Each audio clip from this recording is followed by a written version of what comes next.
Hello बच्चों। तो अपने सॉल्यूशंस के चैप्टर को हम लोग आगे बढ़ाते हैं और हम लोगों ने अपने लास्ट वीडियो में solubility of solid in liquid के बारे में पढ़ा था। तो आज के इस वीडियो में मैं आप लोगों को solubility of gas in liquid बताने जा रहा हूँ। इस टॉपिक को ध्यान से देखिएगा क्योंकि इस टॉपिक में आपको हेनरीज लॉ के बारे में भी पढ़ना है। तो चलिए शुरू करते हैं। तो बच्चों, आपका टॉपिक है सॉल्युबिलिटी। मैं लिख रहा हूँ solubility of gas in a liquid. तो ये बच्चों आपका टॉपिक है जिसमें आप गैस को लिक्विड में मिला के एक सॉल्यूशन बनाने जा रहे हैं। तो सबसे पहले हम लोग इमेजिन करते हैं, देखते हैं कि हमारे आसपास में इस टाइप का कोई सॉल्यूशन है या नहीं है। क्या हम लोग उसे अपने अपने आसपास में देख पा रहे हैं या नहीं। तो चलिए देखते हैं। तो सबसे पहले हम लोग लेते हैं बच्चों एक वैसा सॉल्यूशन जिसमें आपके लिक्विड्स होंगे और लिक्विड के साथ इसमें कोई गैस भरा होगा। चलिए मैं गैस को दूसरे कलर से बना देता हूं। यह है आपका ब्लैक कलर। ठीक है जी। तो चलिए, बड़ा बेस्ट एग्जांपल होता है अपने आसपास में जो हम लोग स्प्राइट, पेप्सी या फिर दूसरे सॉफ्ट ड्रिंक्स को पीते हैं। देखिए ना, उसमें तो भाई गैस CO2 मिला होता है। किसमें? लिक्विड में। आप जैसे ही ढक्कन खोलते हैं इसकी आवाज से गैस आपका रिलीज होता है। तो ये बड़ा ही बढ़िया एग्जांपल है जिसमें आप गैस को लिक्विड में मिला हुआ देख पाते हैं। ठीक है। तो चलिए, अपना यही वाला टॉपिक है। तो आपने एग्जांपल से समझ लिया कि सॉफ्ट ड्रिंक, सोडा वाटर और बियर, ये सब इसका बहुत ही बढ़िया एग्जांपल है। तो सबसे पहले हम लोग देखते हैं कि हमारे आसपास तो बच्चों बहुत सारे गैस, जैसे हाइड्रोजन, ऑक्सीजन, नाइट्रोजन, इसी तरह से आप एमोनिया देख सकते हैं, सल्फर डाइऑक्साइड, फिर आप देख सकते हैं कार्बन डाइऑक्साइड। ये सब बहुत सारे गैसेस हैं। तो बच्चों, इसमें सबसे पहले तो हम लोगों को यह समझना है कि क्या सभी गैस लिक्विड में मिलाए जा सकते हैं। इसका जवाब है नहीं। जैसे कि आप कुछ गैस को ले लीजिए, जैसे कि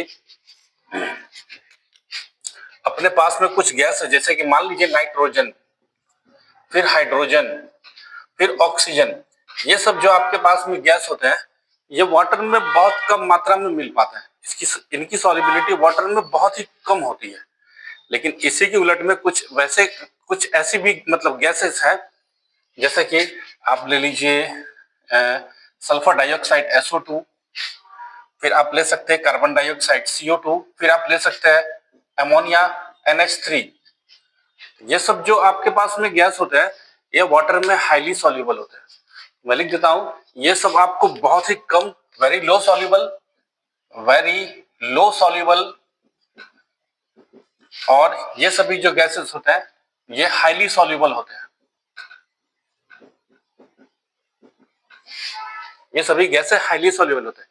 तो फिर हम लोग जानेंगे कैसे कि भाई कौन सा गैस वाटर में सॉल्युबल है और कौन सा गैस अपना वाटर में सॉल्युबल नहीं है।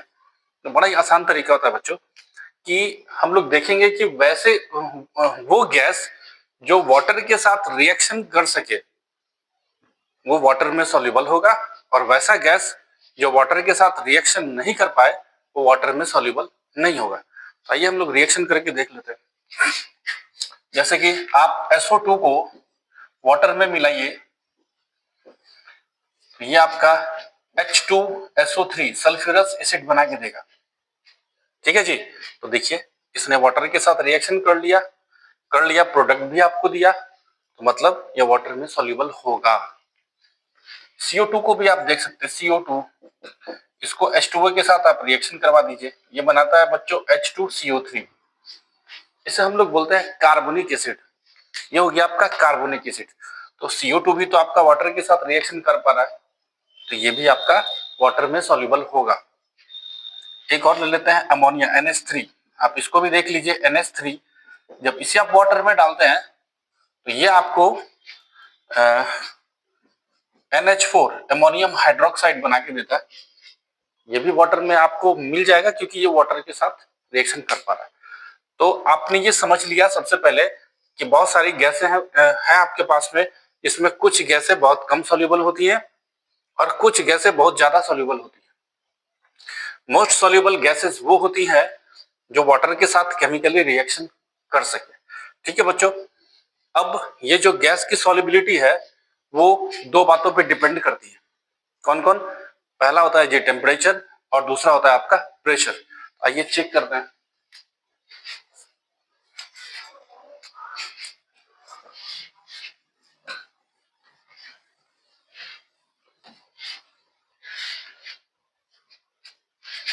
सबसे पहला इफेक्ट हम लोग चेक करते हैं, इफेक्ट ऑफ टेम्परेचर। तो चलिए देखते हैं। ये हो गया आपका लिक्विड और लिक्विड में आपने मिलाया गैस, और आप इमेजिन करिए कि हम लोग इसे गर्म कर रहे हैं। इसे टेम्परेचर देखिए गर्म कर रहे हैं, तो सॉल्युबिलिटी पे क्या फर्क पड़ेगा? तो बच्चों जैसे ही हम लोग किसी को भी गर्म करते हैं तो मॉलिक्यूल्स के बीच में काइनेटिक एनर्जी आ जाता है। काइनेटिक एनर्जी आने का मतलब हुआ सबों के बीच में मोशन आ जाना, और जब मोशन आ जाएगा तो मॉलिक्यूल्स में रैंडमनेस बहुत ज्यादा होगा। आपको पता है गैसेस मॉलिक्यूल्स में तो रैंडमनेस सबसे ज्यादा होता है। तो सबसे पहले तो गैस आपका यहाँ से भागेगा, तो जब गैस यहाँ से चला जाएगा तो सॉल्युबिलिटी तो घट जाएगी, है ना? सॉल्युबिलिटी आपकी घट जाएगी। इसका मतलब यह हुआ कि अगर हम टेम्परेचर को बढ़ाएं तब सॉल्युबिलिटी क्या होगी? डिक्रीज करेगी। ठीक है जी, टेम्परेचर बढ़ाते हैं तो सॉल्युबिलिटी आपकी घट जाती है। ठीक है, अब दूसरा देखिए, इफेक्ट ऑफ प्रेशर। ठीक है, अब हम लोग क्या करते हैं, इसमें हम लोग प्रेशर डाल के चेक करते हैं। चलिए, ये बना आपका सॉल्यूशन, इसमें लिक्विड है और लिक्विड के साथ इसमें आपका गैस मिला हुआ है, और हम ऊपर से डाल रहे हैं प्रेशर। ठीक है बच्चों, और हम लोगों को ये चेक करना है कि इस सॉल्यूशन के ऊपर में अगर प्रेशर डालते हैं तो क्या कोई इफेक्ट होगा? क्या सॉल्युबिलिटी बढ़ जाएगी या सॉल्युबिलिटी घट जाएगी, या फिर सॉल्युबिलिटी पे कोई फर्क नहीं पड़ेगा? आइए चेक करते हैं। तो मैंने अपने अपने लास्ट वीडियो में आपको बताया था कि गैस जो होता है वो गैस पे अगर आप प्रेशर डालते हैं तो वो प्रेशर को एग्जर्ट करता है। अगर लिक्विड सॉलिड था तब तो उसको आप प्रेशराइज नहीं कर पाते थे, लेकिन गैस को जब आप प्रेशर डालिएगा तो वो प्रेशराइज होगा। आप इसको ऐसे एग्जांपल से भी समझ सकते हैं कि जैसे हम लोग कोई गुब्बारा लेते हैं और गुब्बारे में हवा भरते हैं, हवा भी तो आपका गैस होता है। अब आप गुब्बारे को ऐसे पकड़ के एक तरफ से ऐसे दबाइए, जब आप दबाइएगा तो वो गुब्बारा धीरे धीरे दब जाएगा। इसका मतलब हुआ कि वो गैस को दबाने से वो दब सकता है, वो प्रेशर को एग्जर्ट कर सकता है ना? तो जैसे ही बच्चों प्रेशर देंगे ये गैस दबेगा, और दबने के बाद जाएगा कहाँ? लिक्विड में ही मिलेगा। इसका मतलब प्रेशर अगर हम लोग बढ़ाते हैं तो सॉल्युबिलिटी आपकी बढ़ जाएगी। तो चलिए हम लोग यहाँ पर भी इसको देख लेते हैं। प्रेशर को अगर बढ़ाया जाए तो गैस की सॉल्युबिलिटी लिक्विड में आपकी बढ़ जाएगी, सॉल्युबिलिटी आपकी बढ़ जाएगी। टेम्परेचर बढ़ाने से सॉल्युबिलिटी घट गया था, लेकिन प्रेशर को बढ़ाने से सॉल्युबिलिटी बढ़ जाएगी। ठीक है बच्चों, अब इस चीज का डिटेल में स्टडी एक आपके साइंटिस्ट थे विलियम हेनरी, उन्होंने बहुत ही डीप स्टडी किया था इसके बारे में, और स्टडी करने के बाद उन्होंने एक लॉ दिया, और उस लॉ को उन्होंने अपने नाम पे ही रख दिया। That law is called Henry's law. ठीक है, तो इस टॉपिक में आपको हेनरीज लॉ के बारे में भी पढ़ना है। वो क्या बताते हैं उसको देखिए। मैं इसे रब कर देता हूं।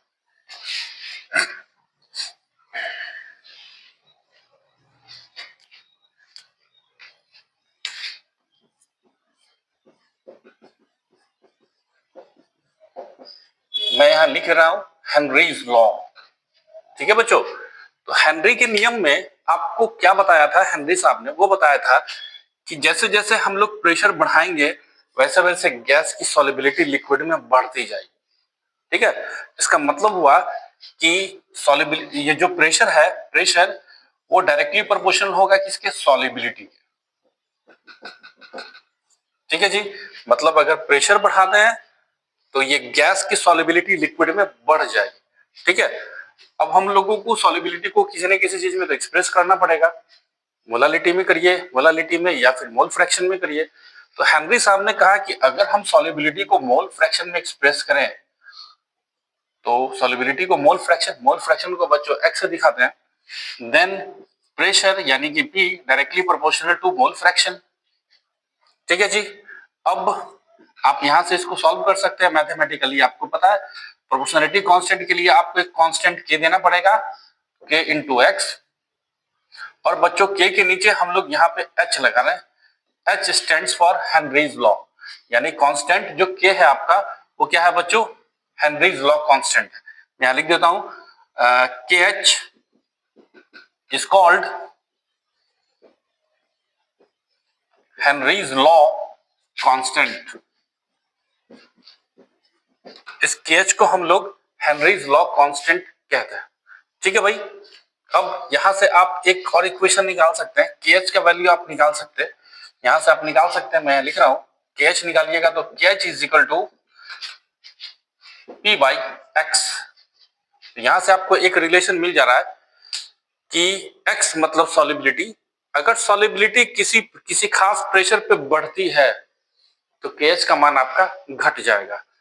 मतलब अगर सॉल्युबिलिटी बढ़ी तो कांस्टेंट का मान घट जाएगा, और अगर सॉल्युबिलिटी घटी तो kh का मान बढ़ जाएगा। यहां से आप देख रहे हैं इनवर्सली प्रोपोर्शनल है, kh का मान बढ़ेगा तो x का मान घटेगा, x मींस सॉल्युबिलिटी, kh बढ़ा तो सॉल्युबिलिटी घटा, और kh घटा तो सॉल्युबिलिटी बढ़ गया। ठीक है बच्चों, तो ये है आपका हेनरीज लॉ। और इस हेनरीज लॉ के बच्चों अब कुछ एप्लीकेशंस भी हैं। अब उन एप्लीकेशंस के बारे में मैं आपको बताने जा रहा हूँ। बेसिक करके 3 एप्लीकेशंस इसके इस्तेमाल में लाए जाते हैं, वो एक एक करके मैं आपको बता रहा हूँ।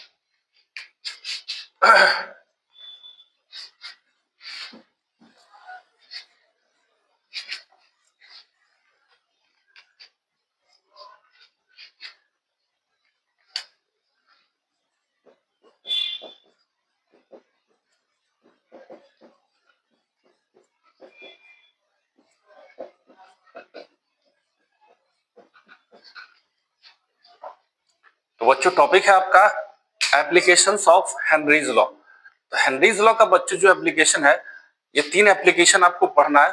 इसमें सबसे पहला एप्लीकेशन है आपका in the production of carbonated drinks. जैसा कि अभी मैंने आपको बताया कि हम लोग जो सॉफ्ट ड्रिंक पीते हैं, सोडा वाटर या फिर बियर जो लोग हैं, तो आपको पता होता है कि उन सबों में आपके बोतल होते हैं। मैं इस तरह से बना के भी दिखाता हूँ, देखिएगा।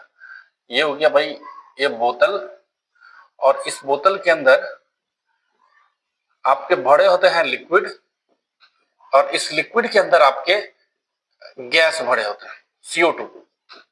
ठीक है। और हाई प्रेशर में इस ढक्कन को बच्चों सील पैक किया जाता है। ठीक है, खूब हाई प्रेशर में इस ढक्कन को बंद किया जाता है। जैसे ही आप ढक्कन को खोलते हैं, ये फिस की आवाज से आपका यहां से गैस रिलीज होता है। ठीक है, तो यहाँ पे आपका एक एप्लीकेशन निकल के आ रहा है, यहां मैं लिख रहा हूं in the production of carbonated drinks. ठीक है, तो यहाँ पे आप जैसे ही ढक्कन को खोलते हैं, आप देखते होइएगा कि भाई फिस की आवाज से आपका CO2 यहाँ से रिलीज हो रहा होता है।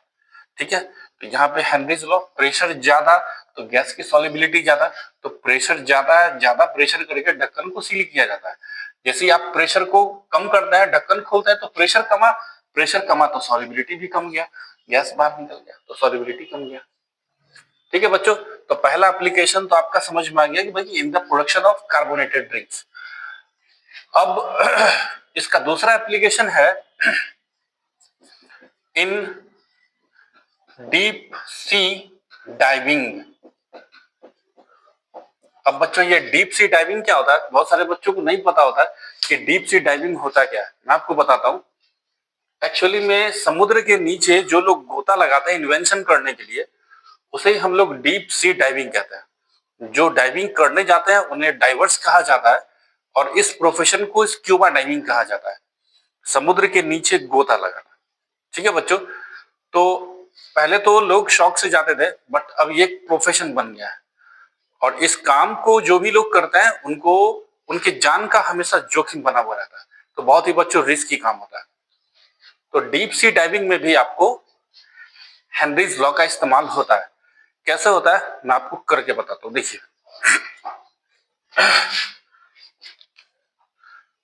मान लीजिए बच्चों, ये आपका कोई मतलब कोई सी है, कोई समुद्र है, ठीक है। और इस सी में आपके पास कोई एक बंदा है, मान लीजिए ये ए, ठीक है। तो ये क्या करता है, वो गया अंदर में इन्वेंशन करने के लिए। तो ये बच्चों अपने साथ में ऑक्सीजन का सिलेंडर लेके जाता है, ठीक है, मान लीजिए। तो ऑक्सीजन का जब सिलेंडर लेके जाता है तो इस ऑक्सीजन के अंदर कंप्रेस्ड एयर होते हैं, और कंप्रेस्ड एयर में ऑक्सीजन के साथ साथ नाइट्रोजन भी होता है, ठीक है। तो अभी तो बच्चों आप देखिए कि प्रेशर बहुत ज्यादा है, नाइट्रोजन का मॉलिक्यूलर साइज बड़ा होने की वजह से ये N2 ए के ब्लड और टिश्यूज में अच्छे से मिल नहीं पाते हैं, क्योंकि इनका मॉलिक्यूलर साइज बड़ा होता है। लेकिन क्योंकि अभी समुद्र का बहुत ज्यादा प्रेशर है, पानी का बहुत ज्यादा प्रेशर है, इस वजह से ये N2 इनके ब्लड में मिल रहा है। हेनरीज लॉ का इस्तेमाल, प्रेशर ज्यादा तो गैस का सॉल्युबिलिटी ज्यादा, तो भाई N2 तो गैस है, गैस का सॉल्युबिलिटी हो रहा है। अब ऐसा है कि ए का जब काम पूरा हो गया तो इस ए को भाई ऊपर आना है। अब ये आपका आ गया ए ऊपर में, ठीक है। अब देखिए जरा सा, जब तक प्रेशर ज्यादा था तब तक नाइट्रोजन इसके ब्लड में मिल रहा था, लेकिन जैसे ही ये ऊपर गया, अभी तो बच्चों प्रेशर कम गया, तो प्रेशर कमेगा तो गैस तो भाई सॉल्युबिलिटी कमेगा। वैसे भी नाइट्रोजन प्रेशर की वजह से मिल रहा था। अब ये नाइट्रोजन जो है वो बबल्स बना के इसके ब्लड में से बाहर निकलता है, ठीक है बच्चों। और ये बबल्स क्या करता है, ब्लड के फ्लो को रेस्ट्रिक्ट करता है, ब्लड के फ्लो में ये बबल्स क्रिएट कर देता है। बबल्स जैसे मान लीजिए ब्लड यहां से यहां सर्कुलेट हो रहा है, और इसके रास्ते में अगर मान लीजिए बबल्स बुलबुले बन जाएंगे, तो क्या ब्लड अच्छे से सर्कुलेट हो पाएगा? नो। तो ऐसी स्थिति में इस ए को जैसे ही ये ऊपर आता है, खून की उल्टी होने लगती है, कभी नाक से भी ब्लड, है ना। तो ये स्थिति बहुत ही पीड़ादायक होती है, कभी कभी ऐसा होता है कि डाइवर्स की मौत भी हो जाती है, ठीक है जी। तो इस स्थिति को हम लोग बोलते हैं दी बेंड्स, दी बेंड्स, इस स्थिति को हम लोग दी बेंड्स कहते हैं, ठीक है।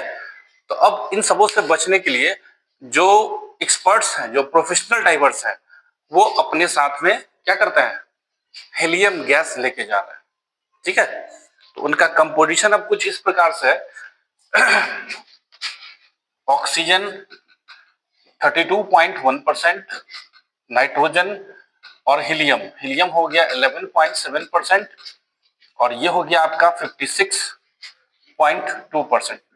तो अब ये नाइट्रोजन की जगह पे थोड़ा सा हीलियम लेके जा रहा है, ठीक है। तो बच्चों हीलियम का साइज काफी छोटा होता है, वो हमारे सेल वॉल्स को आसानी से आर पार कर जाता है और उसको डैमेज भी नहीं करता। तो अब हीलियम ले जाने के बाद से ये जो स्थिति है द बेंड्स की, ये बहुत हद तक दूर हो चुकी है, और लोग अब लंबे समय तक अंदर में काम कर पाते हैं, ठीक है बच्चों। तो यहां पर भी आप देख रहे होंगे कि हेनरी के नियम का पालन हो रहा है। प्रेशर ज्यादा तो इस गैस की सॉल्युबिलिटी ज्यादा, प्रेशर जैसे ही कम सॉल्युबिलिटी कम, गैस बाहर निकल रहा है। तो हेनरीज लॉ यहां पर भी काम कर रहा है आपका, ठीक है। अब बच्चों इसका एक तीसरा भी एप्लीकेशन है, वो भी हम लोग को पढ़ना है। मैं यहां लिख रहा हूं, एक तीसरा एप्लीकेशन होता है बच्चों इसका, at high altitudes. At high altitudes का मतलब होता है बच्चों पहाड़ी पे, ठीक है।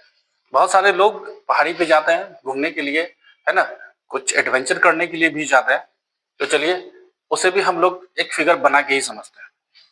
मान लीजिए बच्चों ये अपना ग्राउंड लेवल है, ठीक है, और यहीं पे बच्चों कोई पहाड़ी है, और इस पहाड़ी पे कोई एक आदमी चला गया है, ठीक है। और यहाँ पे ये आपका ग्राउंड लेवल है जहाँ पे हम आप रहते हैं, ठीक है। तो मान लीजिए यहाँ पे कोई एक आदमी है ए, और यहाँ पे कोई एक है बी, ठीक है। अब जरा सा देखिए, इनको भी ब्रेथ करना है, सांस लेना है, तो इनको भी ऑक्सीजन चाहिए, और इनको भी चाहिए ऑक्सीजन। ठीक है, अब आपको पता है हम सबों के ऊपर एटमॉस्फेयर का भी प्रेशर पड़ रहा है। ठीक है बच्चों, एटमॉस्फेयर का प्रेशर। ठीक है, तो देखिए अभी ए के ऊपर में एटमॉस्फेयर का प्रेशर बहुत ज्यादा है, तो ऑक्सीजन इसके ब्लड में अच्छे से सॉल्युबल है। गैस की सॉल्युबिलिटी, ऑक्सीजन गैस है तो गैस की सॉल्युबिलिटी इनके ब्लड में अच्छे से हो पा रही है। लेकिन अभी जो बी है, आप खुद जरा सोचिए और देखिए, जितना प्रेशर इस ए पे पड़ रहा है क्या उतना प्रेशर बी पे होगा? नो, क्योंकि ये ऑलमोस्ट पहाड़ी पे चले गए। तो एटमॉस्फेयर का प्रेशर जितना ए पे है उतना बी पे बच्चों नहीं हो पाएगा। तो नहीं हो पाएगा तो इनके ब्लड में ऑक्सीजन अच्छे से मिल नहीं पा रहा है, सॉल्युबिलिटी इनके इनके ब्लड में ऑक्सीजन की बहुत कम हो गई है। दैट्स वाई ये अच्छे से सोच नहीं पा रहे हैं, मतलब ये इनकी सोचने की शक्ति थोड़ी कम हो गई है, सर में हल्का हल्का दर्द रहता है और भ्रम की स्थिति बन गई है। ठीक है बच्चों, और इस स्थिति को हम लोग एक बीमारी के नाम से जानते हैं, इसे हम लोग बोलते हैं एनॉक्सिया। तो इनको एक बीमारी हो गई है, इस बीमारी को बोलते हैं हम लोग एनॉक्सिया। ठीक है, अगर इस बीमारी से इनको बचना है तो इनको वापस यहाँ आना पड़ेगा। ठीक है बच्चों, तो यहाँ पर भी आप देख सकते हैं हेनरीज लॉ का यहाँ पर भी इस्तेमाल हो रहा है कि भाई देखिए, प्रेशर ज्यादा तो गैस की सॉल्युबिलिटी इनके ब्लड मतलब लिक्विड में ज्यादा, और प्रेशर कम तो सॉल्युबिलिटी भी कम। ठीक है बच्चों, तो इस प्रकार से आपका ये टॉपिक खत्म हो गया, solubility of gas in liquid. साथ साथ हम लोगों ने हेनरीज लॉ भी पढ़ा और हेनरीज लॉ का 3 एप्लीकेशन भी हम लोगों ने देखा। अब टॉपिक की अच्छी पकड़ के लिए मैं आपको एक न्यूमेरिकल बना के बताता हूं, आप देखिए। तो बच्चों क्वेश्चन मैंने यहाँ लिख दिया है, आप क्वेश्चन देखिए। क्वेश्चन कहता है आपका H2S, ये होता है हाइड्रोजन सल्फाइड, बहुत लोग उसे बोलते हैं डाई हाइड्रोजन मोनोसल्फाइड। टॉक्सिक गैस, एक जहरीला गैस होता है विथ रॉटन एग लाइक स्मेल, और इसका स्मेल सड़े अंडे की तरह का होता है। Is used for qualitative analysis. If the solubility of H2S in water at STP is 0.195 m, then calculate Henry's law constant। ठीक है बच्चों, तो ये आपका क्वेश्चन है जो हेनरीज लॉ से रिलेटेड है। आइए हम लोग इसे सॉल्व करते हैं। तो सबसे पहले आप देख सकते हैं इस क्वेश्चन में सॉल्युबिलिटी है 0.195 m। ये बच्चों स्मॉल m है, स्मॉल m का मतलब होता है मोलालिटी, और मोलालिटी का मतलब हम लोगों ने पढ़ा है मोल्स ऑफ सोल्यूट डिसॉल्व्ड इन पर केजी ऑफ सॉल्वेंट, मतलब 1 केजी सॉल्वेंट, 1 केजी वाटर में ये इतने 0.195 मोल्स का H2S है आपका, है ना। तो चलिए यहाँ पे लिखते हैं हम लोग, एक लिखते हैं लाइन हम लोग, देखिएगा 0.195 m मीन्स इसका मतलब होता है 0.195 moles of H2S, you know what जी, moles of H2S present in 1 kg of water, 1 kg of water। तो चलिए यहां से हम लोग moles of solute, moles of H2S तो समझ में आ गया, moles of H2S 0.195, moles of water भी आप निकाल सकते हैं, 1 kg वाटर हो गया, तो मोल्स निकालने का फॉर्मूला है मास 1 kg और मोलर मास होता है वाटर का 18, निकालिएगा, इसका वैल्यू आएगा 55.55। मोल फ्रैक्शन भी आप निकाल सकते हैं क्योंकि हेनरीज लॉ में आपके पास फॉर्मूला होता है P is equal to KH(x), तो आपको KH निकालना है तो मोल फ्रैक्शन आपको X चाहिए, तो X निकालिए, X H2S कैसे निकालते हैं बच्चों, जिसका निकालना है उसके मोल्स को रखिए ऊपर और डिवाइड करिए टोटल मोल्स ऑफ सॉल्यूशन से, ये H2S का मोल्स और ये वाटर का मोल्स। ठीक है बच्चों, अब इसे आप सॉल्व करिए, इसका वैल्यू आएगा 0.0035। मोल फ्रैक्शन का बच्चों को यूनिट नहीं होता है, ठीक है, ये मैंने आप लोगों को पहले बताया। अब एसटीपी पे बच्चों प्रेशर 1 बार होता है, तो प्रेशर पता हो गया, एक्स पता हो गया, KH आप निकाल सकते हैं, चलिए निकालते हैं। From Henry's law P is equal to K H x, यहाँ से के एच निकालिए, P बाई एक्स। P का वैल्यू पता है आपके पास 1, STP पे प्रेशर 1 बार, x निकाले थे आप 0.0035।